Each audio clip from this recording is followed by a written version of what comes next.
Doctor Hemant ભટ્ટની clinic પર દરોડા, અનેક ગેરરીતિ આવી સામે। સ્થાનિક હેલ્થ વિભાગની રહેમ નજર હેઠળ ધમધમતું હતું ક્લિનિક। ભાજપના મોટા માથા મેદાનમાં। બુધવારે સાંજે અમદાવાદના ખાડિયા વિસ્તારમાં આવેલ અમૃતલાલની પોળમાં મમતા મેટર્નિટી નામે ભાજપના પ્રવક્તા અને ગાયનેક ડોક્ટર એસોસિએશનના પ્રમુખ ડોક્ટર હેમંત ભટ્ટનું ક્લિનિક પર આરોગ્ય વિભાગની ટીમે દરોડા પાડ્યા। આ દરોડા દરમિયાન સોનોગ્રાફીનું મશીન સીલ મારી દેવામાં આવ્યું અને હેમંત ભટ્ટના સામે શો કોઝ નોટિસ ફટકારાઈ હતી। તો તે પણ એ ફોર્મની વિસંગતતા ગણાય અને તે બાબતમાં સક્ષમ અધિકારી એવો નિર્ણય લઈ શકે કે પહેલાં સોનોગ્રાફીનું મશીન સીલ કરે, પછી ડૉક્ટરને શોકોઝ નોટિસ આપે અને શોકોઝ નોટિસનો ડૉક્ટરે જવાબ આપવાનો હોય અને જો તેનો યોગ્ય ખુલાસો જણાય તો એ મશીન રિલીઝ કરવામાં આવતું હોય છે।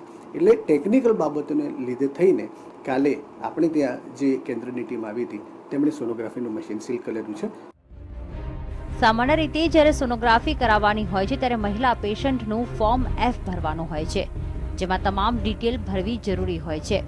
કાયદાકીય રીતે પ્રક્રિયા પૂર્ણ કરવી પણ જરૂરી છે, પરંતુ આ પ્રક્રિયા અને ફોર્મ Fમાં મોટા પાયે ખામીઓ જણાઈ આવતા કેન્દ્રની આરોગ્યની ટીમ દ્વારા સોનોગ્રાફીનું મશીન સીલ કરી દેવામાં આવ્યું છે।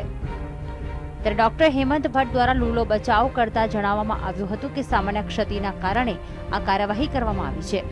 સાથે જ કોઈ ગેરકાયદેસર કામ થતા નથી, માત્ર 3 થી 4 ફોર્મમાં જ આ રીતે ગેરરીતિ થઈ હોવાનું ડોક્ટર કબૂલી રહ્યા છે। અમે સોનોગ્રાફીનું F ફોર્મ, એનું નામ, એડ્રેસ અને એ બધી જ વિગતો સાથે મારે પોતાને જ ભરવાની હોય અને સાથે મારે સહી કરવાની હોય। એટલે એ ફોર્મ જ્યારે પેશન્ટ આવે ત્યારે એ ફોર્મ ભરી અને મારે એની એક કોપી પેશન્ટને આપવાની હોય છે। તો આ દરોડા બાદ ડોક્ટર હેમંતને બચાવવા માટે ભાજપના મોટા માથા પણ મેદાનમાં આવી ગયા છે।